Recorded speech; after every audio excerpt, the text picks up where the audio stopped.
Semester, second semester, किसी भी semester का रिजल्ट आता है तो मैक्सिमम बच्चा फेल कर दिया जाता है।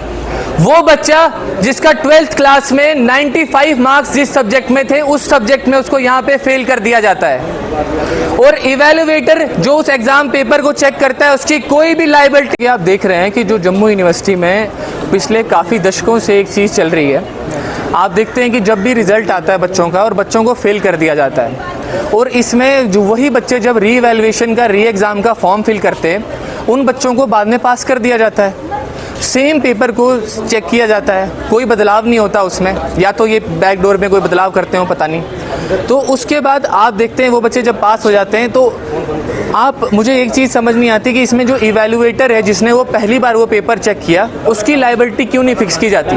उसको क्यों नहीं दोषी करार किया जाता कि इतने बच्चों का पेपर उसने चेक किया, इतने बच्चों का फ्यूचर उसके हाथ में था, उसने उनको फेल कर दिया।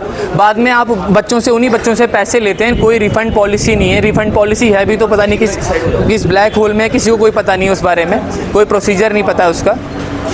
और आप क्या करते हैं बाद में, ना उस इवैल्यूएटर की लायबिलिटी फिक्स करने के बजाय आप बच्चों पे ही चढ़ते हैं और बच्चों पे ही फीस बढ़ा दी जाती है। जो री इवैल्यूएशन और री एग्जामिनेशन की फ़ीस है, उसको बढ़ा दिया जाता है, 400-500 रुपये के एडिशन कर दिया जाता है। जम्मू विश्वविद्यालय एक सरकारी विश्वविद्यालय है, जहाँ पे बच्चा जो एक हाई प्रिविलेज क्लास का बच्चा है वो नहीं पढ़ता है यहाँ पे एक मिडिल क्लास स्टूडेंट पढ़ता है जो कि सरकारी विश्वविद्यालय में पढ़ना चाहता है। और आप उस पर एक एक्स्ट्रा बर्डन क्रिएट करते हैं, उसको पहले फेल करते हैं, उसकी पब्लिश करते हैं कि हाँ जी बच्चा फेल हो गया है, उस वजह से बच्चे बाहर नहीं आ पाते।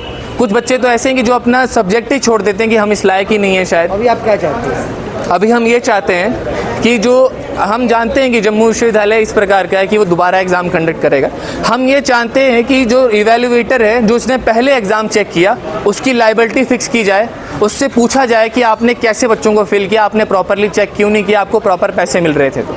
और सेकंड चीज़ हमारी ये है कि हम सेम स्टेट में, सेम यूटी में 2 यूनिवर्सिटीज़ हैं, दोनों एफिलेटेड टू गवर्नमेंट हैं, जम्मू यूनिवर्सिटी और कश्मीर यूनिवर्सिटी। अगर कश्मीर यूनिवर्सिटी में फ़ीस जो है वो 750 रुपये है, तो यहाँ पे 1200 रुपये क्यों है? अगर कश्मीर यूनिवर्सिटी में 17,000 रुपये अगर एडमिशन फ़ीस है, तो यहाँ पे 45,000 50,000 क्यों है? तो हम एक इक्वल ट्रीटमेंट चाहते हैं, हम अपने राइट्स को चाहते हैं, हमारे राइट्स फुलफ़िल हों। जो बच्चा, जो कश्मीर में बच्चा पढ़ रहा है, जो उसके पास राइट्स हैं, वो राइट्स हमारे पास भी हों और हमें भी अपना इक्वल अधिकार मिले। और इस चीज़ को लेके मैं आपके माध्यम से चेतावनी देना चाहता हूं जम्मू विश्वविद्यालय प्रशासन को कि अगर हमारी मांगें इस बार पूरी नहीं की गई तो हम लोग अनिश्चित काल के लिए धरने पर बैठेंगे। विद्यार्थी परिषद अनिश्चित काल के लिए धरने पर बैठेगा।